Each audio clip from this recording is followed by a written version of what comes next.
Today I am joined by Howard Levin, Director of Technology at the Urban School San Francisco since 1999.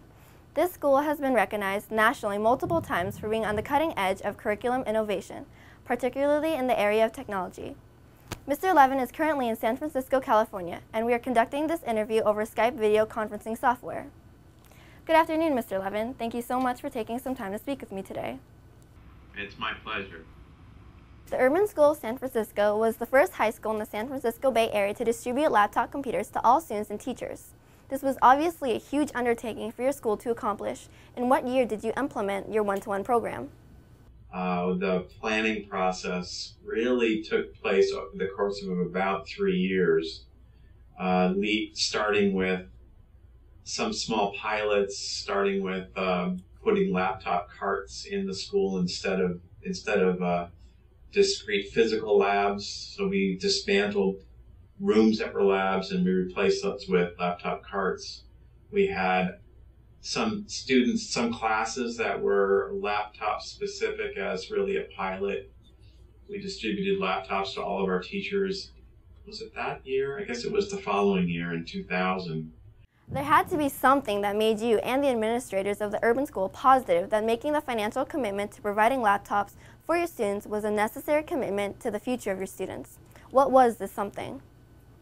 So what we wanted was for the use of the computer to become seamless and normal and not something that you had to check out and go to. But primarily it was about providing additional tools to support teaching and learning in the classroom.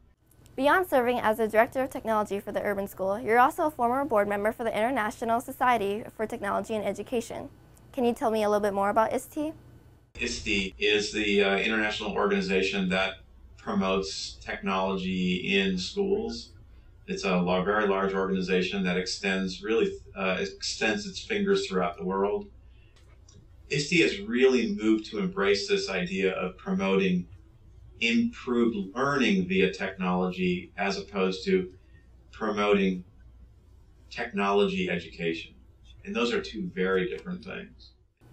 Speaking in a global sense, what does ISTE see as necessary in our current educational system for our students to compete in a global economy in the coming years? First and foremost, access to technology. Actually having the machine and the technology available, teacher preparedness in using the technology effectively, and really rethinking traditional education, pushing new models of thinking about teaching and learning that are really 21st century models, not just about how we use technology, but thinking about how students learn, how we improve teaching in a 21st century model, which embraces the idea that students and teachers are a very diverse group. We learn very differently, we have different abilities, and technology and tech tools, and laptops in particular, have a great potential. With the many experiences you have, including your work at the Urban School, through ISTE, and even when you lived and taught in the Pacific Northwest, what gaps do you see in education and students in terms of access to technology and achievement?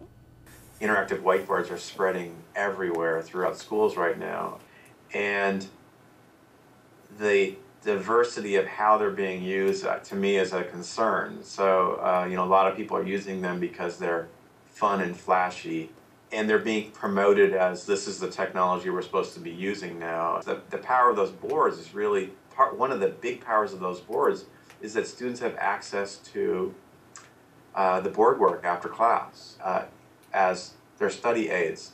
And so that's a missing ingredient for many teachers throughout this country who are using interactive whiteboards, but they have no means of delivering these files so that students can access these files and use them to study afterwards.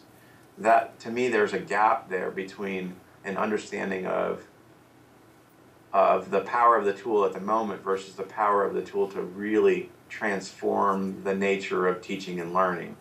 The interactive whiteboard used in this manner is freeing students from taking notes.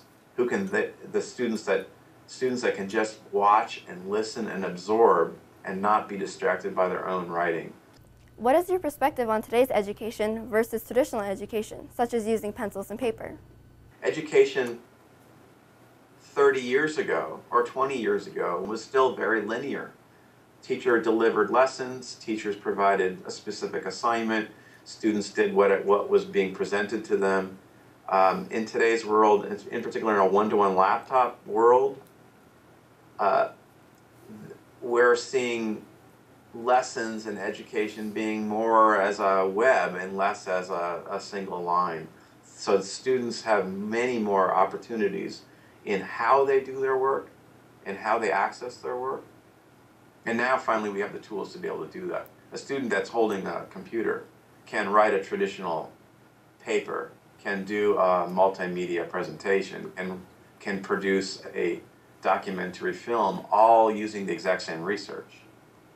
Teachers can only assess students based upon what they can see, what they can read.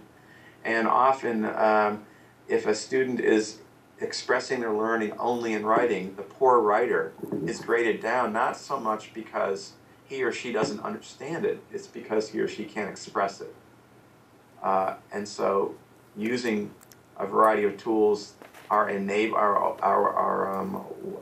enabling students to have different ways of demonstrating to their teachers that they really either do understand things or that they don't. Mr. Levin, thank you so much for your time and joining us today from San Francisco. We really appreciate your joining us for this episode of the Kent School District's student-produced show, The Future Is Now.